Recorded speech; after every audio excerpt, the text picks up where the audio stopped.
Confederate Captain Moses McCoy was outraged when he heard the news. His wife Lorena had been arrested by Union troops and taken to jail in St. Joseph, Missouri. He needed help, and he knew just the man to ask. He met with the leader of a notorious band of guerrilla fighters named William Quantrill. It was May of 1863, and Quantrill's men had established themselves as terrors to the Union. McCoy couldn't break his wife out of jail, but he wanted vengeance, and Quantrill happily complied. Quantrill put Lieutenant Fernando Scott on the case. Scott raised a force of between 12 and 18 men and lit out for Richfield, Missouri, which is called Missouri City today. They surprised a friend at his home, and he quickly understood the play. He said with a wink and a nod, "Boys, I shall have to report you," which meant he was going to have to turn the Confederates into the local Union commander, which was exactly what the Confederates wanted. The friend lived just 2 miles from town, and the report quickly reached the ears of Union Captain Darius Sessions, the man who had arrested Lorena McCoy. Sessions recruited 4 men and headed to the farm to investigate the report. As the 5 federal officers neared the property, they crossed a small wooden bridge. At that moment, the Confederates sprang out of the brush on both sides and fired at the soldiers. Captain Sessions and a private went down immediately. Then Sessions' lieutenant went down. The bushwhackers charged at the 2 remaining soldiers, and the men beat a hasty retreat back to town. The Confederates robbed the wounded private and left him for dead. The lieutenant tried to surrender, but they shot him twice in the head. Then they shot Sessions 2 or 3 times more in the head, just for good measure. Lorena McCoy was supposedly released after a prisoner exchange, but one of the crimes she had been arrested for was suspicion of helping some men escape from the jail in Liberty, Missouri, in that spring of 1863. One of those men was Alexander Franklin James, whom everybody called Frank. Within a year, his younger brother Jesse would join him in the guerrilla fighting in Missouri. Within 10 years, they would be the most famous outlaws in America.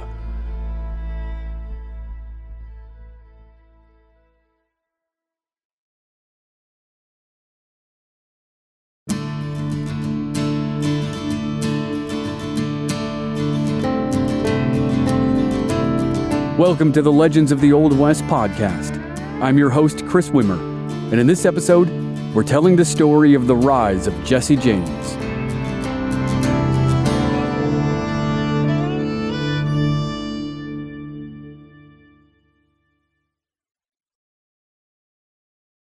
Zerelda James was a fiery woman with a sharp tongue who didn't take grief from anyone.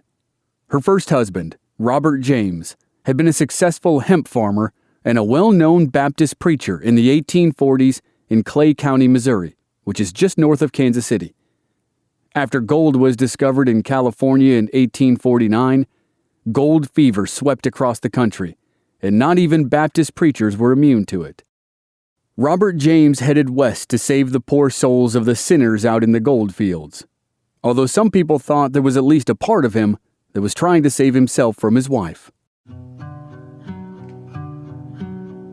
But on August 18, 1850, Robert James died of fever. His place of death was recorded as the Gold Camp in modern-day Placerville, California.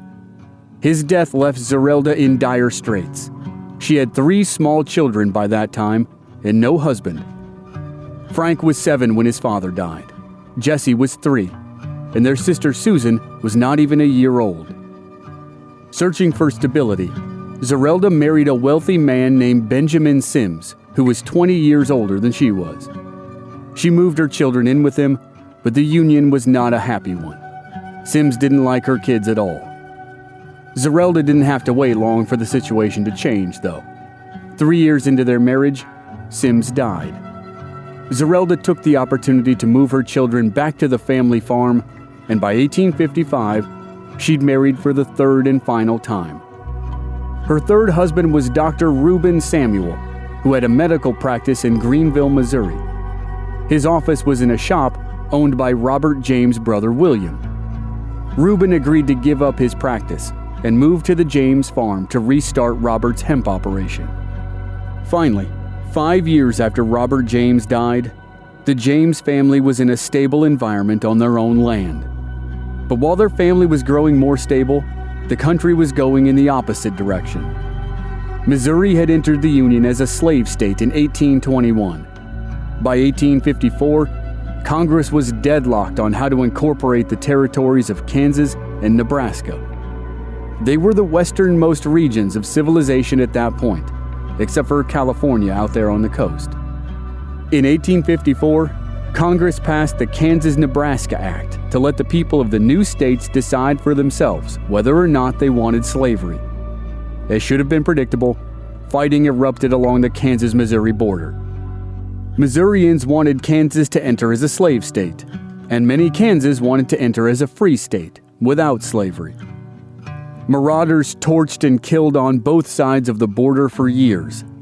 Clay County, Missouri, where the James family lived, was right in the thick of it.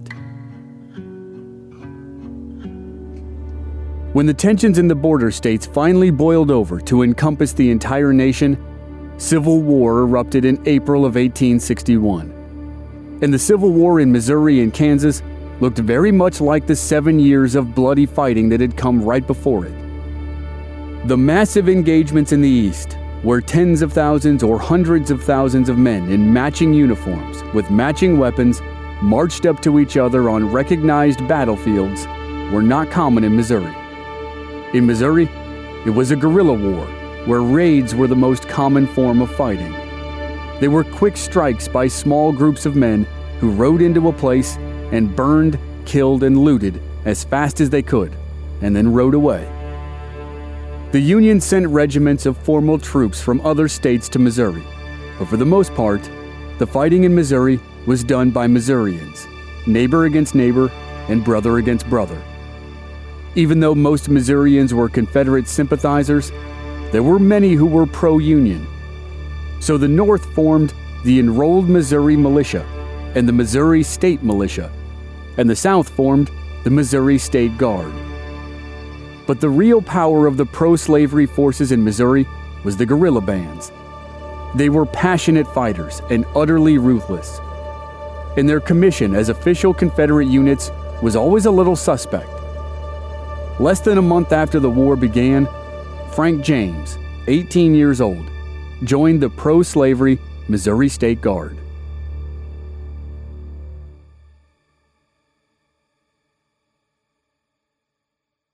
The first 2 years of the war were uneventful for Frank. Not long after he enlisted, he got the measles and then got captured. He was paroled by Union forces and went home to Clay County. Exactly 2 years after his first participation, he met guerrilla leader William Quantrill. That was in May of 1863, and Frank described the meeting many years later. "I will never forget the first time I ever saw Quantrill. He stood nearly 6 feet in height, rather thin. His hair and mustache was sandy, and he was full of life and a jolly fellow. He had none of the air of the bravado or the desperado about him." But Frank added one more detail. He was a demon in battle.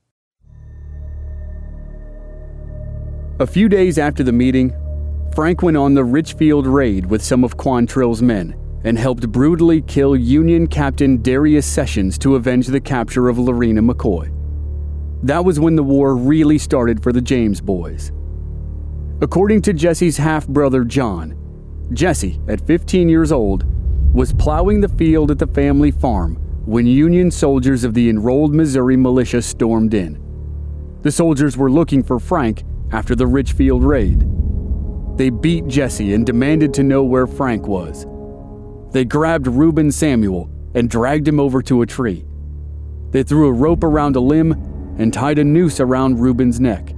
They demanded again, "Where's Frank?" Reuben said he didn't know.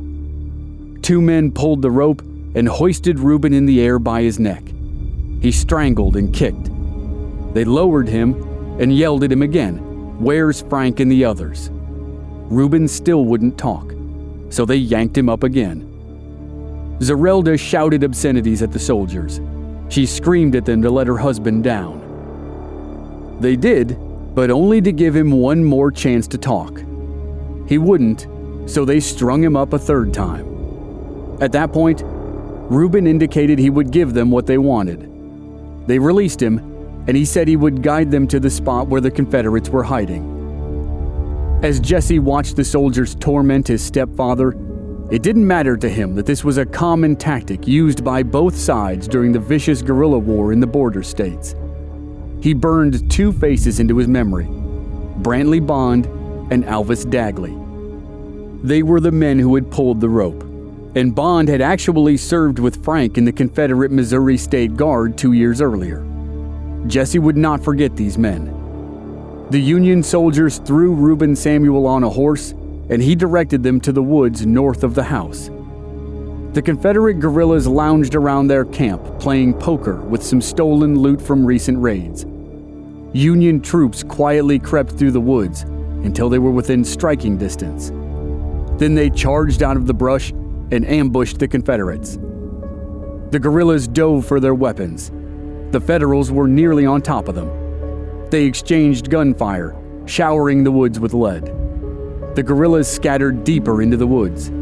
The Union soldiers chased them and killed several in the process.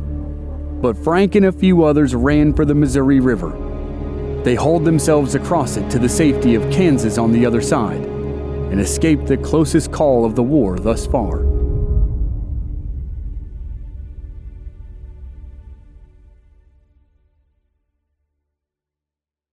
Reuben Samuel was taken to jail in Liberty, Missouri, and was paroled a month later. 3 neighbors wrote a letter on his behalf saying he was a peaceable man who wouldn't hurt anyone, but he was under the control of his wife. At the bottom, there was another endorsement. A man named E.H. Samuel, who was not related to Reuben, added that the 3 men who wrote the letter were of the highest moral character. It might seem like a small detail, but this was not the last time we'll hear from E.H. Samuel. The summer and fall of 1863 passed, and that winter, Quantrill and his men made a crude camp at Mineral Creek in Texas, 15 miles northwest of Sherman. That region of Texas was under the command of Brigadier General Ben McCulloch, who had been a Texas Ranger for nearly 30 years before the war. There were few men alive who had seen more battles with Native American warriors than Ben McCulloch. Over the course of the winter, McCulloch learned about the mode of warfare practiced by these raiders from Missouri, and he didn't like it. From all I can hear, it is but a little, if at all, removed from that of the wildest savage, he wrote. So much so that I do not believe our government can sanction it in one of her officers. McCulloch repeatedly gave Quantrill orders, and Quantrill repeatedly ignored them. McCulloch grew more frustrated by the day, and then the situation got worse. One of Quantrill's men, Bloody Bill Anderson, broke off from his captain's command. Bloody Bill was an absolute psychopath who earned his nickname many times over. He carried scalps of some of the men he'd killed tied to his saddlebags. His right-hand man was Archie Clement, known as Little Arch. The two were a match pair. Archie was just as demented as Bloody Bill. He was an 18-year-old hot-headed killer without remorse, and he would play a big part in Jesse James' life soon enough.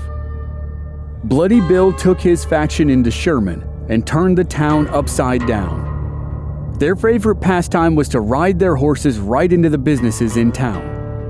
To celebrate Christmas 1863, they got wildly drunk on eggnog and rode their horses into the lobby of the Christian Hotel.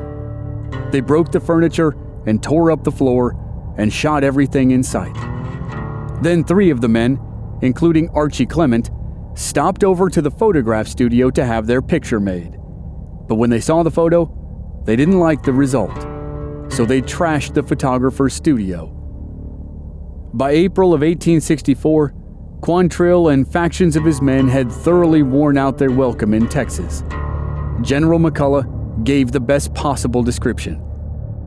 Many robberies, thefts, and murders have been committed in the country, principally by men with federal overcoats on, some of which have been traced to Quantrill's company proper, and others to some of the men who came with him last fall.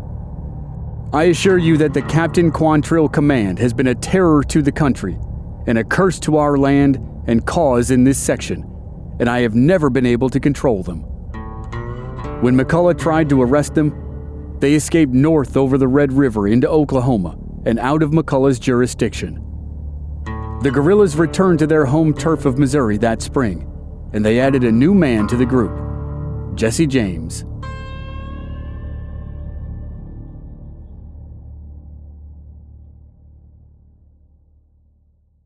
Shortly after the guerrillas returned to Missouri, there was a leadership change. Quantrill was out and Bloody Bill was in. Quantrill had gotten into a fight with one of his lieutenants and ended up leaving the group for the rest of the summer. He'll come back, but for now, it was Bloody Bill's turn to lead. Priority number 1 was to settle 2 old scores. First up was Brantley Bond, one of the 2 men who had pulled the rope when Union troops tried to strangle information out of Jesse's stepfather 1 year earlier. The guerrillas tracked down Brantley Bond and killed him. In one story, Jesse told Bond, "Pray if you've ever prayed in your life, because you've only got about a minute to live." No one is sure who actually pulled the trigger, but Bond was crossed off the list. Next up, Alvis Dagley, the other man who had pulled the rope. The gang found him and killed him, with Frank James supposedly doing the deed this time. Late in July 1864, Bloody Bill decided he wanted to take over Lexington, Missouri. He sent a letter to 2 newspapers in town, warning what would happen if people rose up against him. Here's some direct insight into the maniac who was Bloody Bill Anderson. He wrote, "Do not take up arms if you value your lives or property. It is not in my power to save your lives if you do. If you proclaim to be in arms against the guerrillas, I will kill you. I will hunt you down like wolves and murder you. You cannot escape." But the raid never materialized, and Jesse's role in this phase of the war was about to come to an abrupt end. While some of the guerrillas were passing through a settlement in Ray County, Jesse saw a saddle sitting on a fence in front of a house. He was trying to steal it when the owner came to the door and fired. The shot hit Jesse in the chest, and the bushwhackers quickly galloped away. Frank held Jesse in the saddle for 4 miles until they found a wagon they could lay him in. They got Jesse to a small inn in Kansas City that was run by John Sims, the brother of Zerelda's second husband, Benjamin Sims. They stashed Jesse in a room, and his cousin by marriage, Z, cared for him. It took Jesse 2 months to recover, but when he did, he was right back in the saddle to meet up with Frank and the guerrillas. At the end of September 1864, Bloody Bill Anderson wanted to raid the town of Fayette in Howard County, Missouri. Quantrill, who was back on the periphery of the group at this point, said it was a bad idea. The Union soldiers had a fortified blockhouse in Fayette. It would be a disaster to attack it. Bloody Bill didn't care. He told Quantrill that he could either come along or stay behind with the rest of the cowards. Obviously, Quantrill went along, but he regretted it quickly. The guerrillas galloped into town and charged at the blockhouse. Frank James explained what happened next. The blockhouse was filled with Federals, and it was like charging a stone wall, only this stone wall belched forth lead. We were in plain view of the Federals, and they simply peppered us with bullets. We got as close to the ground as we could. I was mightily scared. It was the worst fight I ever had. The guerrillas were finally able to drag themselves away. The experience had been pretty much the disaster that Quantrill had predicted, but Bloody Bill wouldn't let it get him down. Just 3 days later was perhaps the darkest moment of the guerrilla campaigns in Missouri.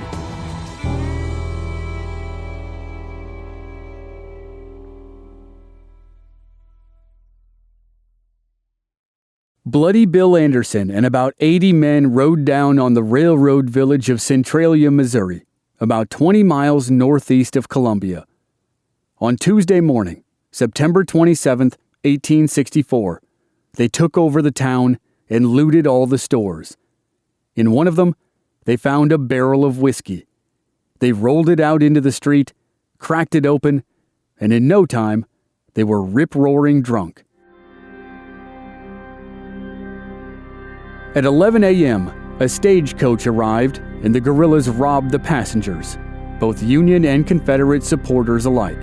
They didn't care. A half an hour later, an express train on the North Missouri Railroad coming out of St. Charles stopped at Centralia. There were 125 civilian passengers on board and 25 Union soldiers, most of whom were on furlough from General William Tecumseh Sherman's army. These men had just captured Atlanta. The guerrillas robbed the passengers. Then they ordered the soldiers off the train and told them to strip off their uniforms. The guerrillas shot and killed 24 of the 25 men as they stood there in their long johns. Anderson's men set fire to the train and sent the flaming cars down the line toward the next stop. Then they torched the depot and another train that was parked nearby. Anderson's men fled the town before the 39th Missouri Infantry arrived. We don't know if Frank or Jesse were in Centralia that day, but we do know they were present for what happened next. 110 men of the infantry found Anderson's men on the other side of a depression about 3 miles from town. The Federals were badly outnumbered and outgunned, though they probably didn't know it. The guerrillas had about 225 men, each of whom had 2 pistols and a rifle. The Union soldiers dismounted to fight, according to Frank James. The guerrillas slowly rode toward the Union line. As they got closer, they picked up speed. They saw the Federal troops raise their weapons. They laid low against their horses, using them for cover the way the Comanche warriors did, a trick Texas Rangers would have easily recognized. The Union troops fired a volley, and nearly all the shots went over the guerrillas' heads. The guerrillas charged at full speed, yelling like wild Indians, Frank said. They mowed down the Federals as they rode through them. Only 3 men were able to escape, but they were followed and killed. Frank later claimed that his younger brother Jesse, who was 19 years old, killed the Union commander in the battle. In reality, it's impossible to say, but it all added to the legend.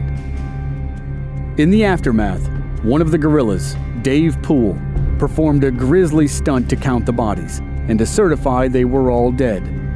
He walked across the corpses to make sure there was no breath left in them. After the massacre, Major Samuel Cox took it upon himself to end Bloody Bill Anderson. He gathered 300 troops from the Missouri State Militia and the Enrolled Missouri Militia and decided to fight fire with fire. He set up an ambush outside the town of Orick in Ray County. He'd heard the guerrillas were camped nearby, so he sent a small patrol to lure them into a trap. Anderson and about 20 men took the bait. They chased the patrol down a road that had woods on either side. Cox's men raced out of the woods and opened fire on the guerrillas. Anderson quickly turned around and tried to gallop away, but he was shot and killed. When the Union troops collected his body and horse, there were fresh scalps tied to his saddle. Bloody Bill Anderson's corpse was sent to Richmond, Missouri, where it was photographed. Then his head was cut off and mounted on a telegraph pole. His headless body was dragged through the streets. The remains were later gathered up and buried in a shallow grave.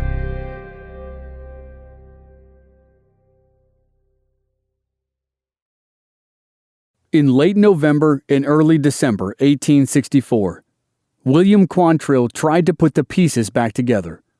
He rallied what remained of his old command and convinced most of them to take their war east to Tennessee, Kentucky, and Virginia. As newspaper editor John Newman Edwards wrote in 1877, "This little band, scarcely a fragment of that terrible organization known so well to the border, was the last of the guerrilla race. It was the offspring of the fury and the agony of invasion." John Newman Edwards is a man we'll hear much more from in later episodes on the saga of Jesse James. Perhaps no man is more responsible for creating the Robin Hood legend of Jesse James than Edwards. Late in 1864, the tide had clearly turned against the South. Confederate General Robert E. Lee would surrender just 4 months from now. But in the meantime, Quantrill led his men on one final ride. But like before, there would be a split in the group, and this time it would affect both Jesse and Frank. 6 men, including Jesse, decided they did not want to make the trek to the east. They peeled away from the group and headed to their old haunts in northern Texas to wait out the winter like they had the previous year. Frank continued east with Quantrill, and their band tore a trail through central Kentucky for the first 5 months of 1865. General Lee surrendered on April 9th, but it took time for the news to travel west. And when it did, some Confederates refused to believe it. On May 10th, a month after Lee's surrender, the war finally came to an end for William Quantrill. He and several of his men were holed up in a barn on the farm of James Wakefield between Taylorville and Bloomfield in central Kentucky. It was pouring rain, and the guerrillas were lounging in the barn when a lookout shouted that Union troops were coming over a nearby hill. The guerrillas scrambled to grab their gear and escape, but the Federals attacked and killed 2 Confederates in the process. Quantrill was shot in the spine as he attempted to run, and was paralyzed from the waist down. He was later taken to a military hospital and held prisoner. On June 6, 1865, William Quantrill died. He was buried in an unmarked grave in the Portland Catholic Cemetery in Louisville, Kentucky, which is now St. John's Cemetery.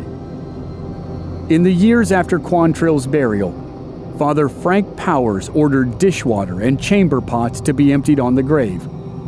He said it was to keep grave robbers away, but it probably had just a little bit of poetic justice to it as well. Frank James was 15 miles away at the time Quantrill was shot, and it took 2 more months before he finally surrendered. On July 26, 1865, he turned himself in. He had no way of knowing that his younger brother had continued the war in Missouri and had surrendered 2 months earlier, right around the time Quantrill had been paralyzed. He also didn't know that Jesse had been shot and was now lying on death's door.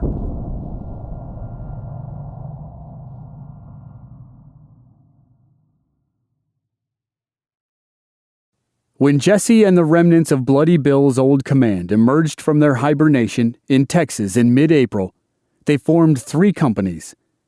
Archie Little Arch Clement commanded one, with Jim Anderson as his lieutenant, who was Bloody Bill's brother. Dave Poole, who had walked across the bodies of the dead Union soldiers at Centralia, commanded the second, and Martin Ritter commanded the third. Jesse rode with Archie, and they wasted little time getting back to their old ways. Archie wanted revenge on a Missouri militiaman who reportedly killed his brother and burned his mother's home in Johnson County. They found the militiaman, and according to newspaperman John Newman Edwards, Jesse and 2 other men held him while Archie slit his throat and scalped him. Then, at 2 a.m. on Sunday, May 7th, they raided the town of Holden in Johnson County and robbed 2 stores and killed a man. They rode through the night, and just before dawn, they raided Kingsville. 6 days later, Archie tried the same trick Bloody Bill Anderson had tried 1 year earlier. He wanted to take over the town of Lexington, Missouri, and he wrote a little note to the commander of the Union forces in town. Even though Archie was a deranged killer like his old boss Bloody Bill, he was much more polite and formal when writing a demand to give up the town. He said, "Major Davis, sir, this is to notify you that I will give you until Friday morning, 10 a.m., May 12, 1865, to surrender the town of Lexington. If you surrender, we will treat you and all taken as prisoners of war. If we have to take it by storm, we will burn the town and kill the soldiers. We have the force and are determined to have it. I am, sir, your most obedient servant, A. Clement. So how cordial was that?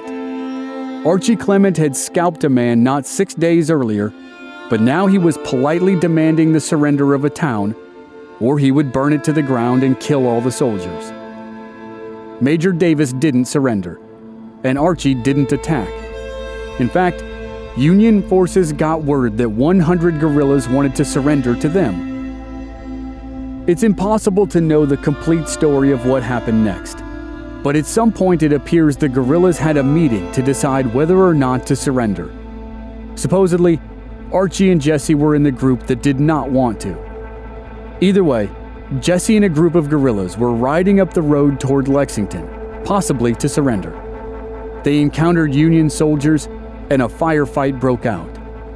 Jesse was shot in the chest, just inches away from where he'd been shot previously.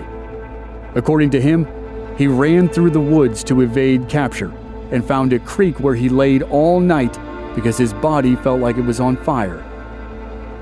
In the morning, he crawled up the bank and was found by a farmer who was plowing his field. Jesse was apparently taken to the Virginia Hotel in Lexington, and he formally surrendered on May 21st, 1865.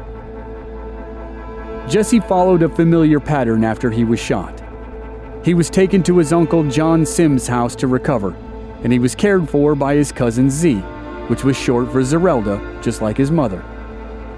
In the second half of July 1865, after about 2 months of recovery, during which he was still in really bad condition, he was transported to Nebraska to reunite with his mother and stepfather. They'd been forced to move to Rouleau, Nebraska by Union forces during the war, and Jesse made the difficult journey to stay with them. But his time in Nebraska was brief. By late August, he was back in his uncle's home under the care of his cousin. It was 2 more months, in October, before he was able to walk again. However, during that time, something unexpected happened. Jesse and Z fell in love, and they were secretly engaged to be married.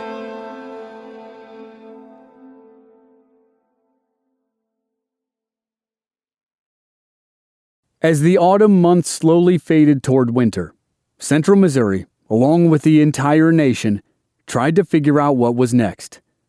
Nothing was the same as it had been. The Civil War created a great chasm between what came before and what came after. One of the things that came after was the era of the outlaw. The next 40 years saw the rise of the Old West as we know it today, complete with the mythical bandits and heroic lawmen and all the other romantic stories that were written in dime novels and Hollywood screenplays. It all had to start somewhere, and that somewhere was the Clay County Savings Association Bank in Liberty, Missouri. When the bank was chartered in 1859, it was originally called the Farmers Bank of Missouri. In the summer of 1864, a man named E.H. Samuel was the president of the bank. Now, if you remember back to the beginning of the story, E.H. Samuel wrote an endorsement at the bottom of a letter that testified that Reuben Samuel, Jesse's stepfather, was a good guy. It turned out that Mr. E.H. Samuel, president of Farmers Bank, was a Union informant. So maybe it was a coincidence that the target of the first daylight bank robbery in peacetime America was the Farmers Bank in Clay County, Missouri, the home of the James boys. And maybe it wasn't. In February 1866, a gang of about a dozen men rode into town wearing the sky blue overcoats of Union soldiers, a tactic commonly employed by the guerrilla raiders of William Quantrill and Bloody Bill Anderson. They stopped in front of the Clay County Bank. 2 men got down and went inside. A man named Greenup Bird and his son William were working as cashiers. One of the men in an army overcoat walked up to William and leveled a gun at his face.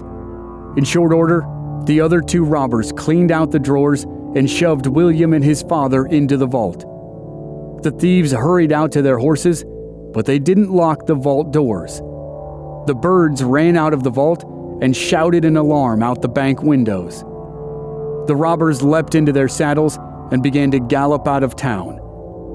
19-year-old George Wymore was standing across the street as the bandits began to fire at the bank. He quickly repeated the alarm and then was gunned down by the outlaws as they raced out of town.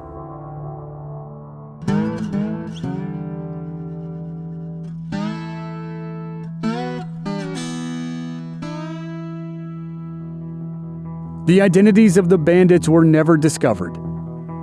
But with the connection of the bank president to the James boys, and the disguises of Union overcoats, and the location in Clay County, Missouri, most people assumed this was the first robbery of the most famous gang of outlaws in American history, the James Younger Gang.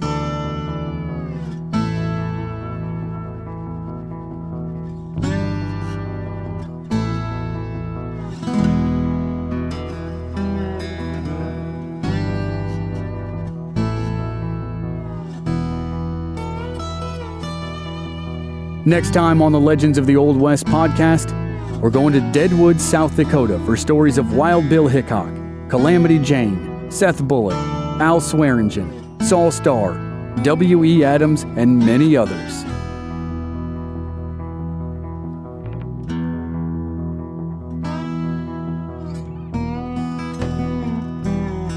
The closing song for Season 1 was composed and performed by the Mighty Orc, a great musician from Houston, Texas.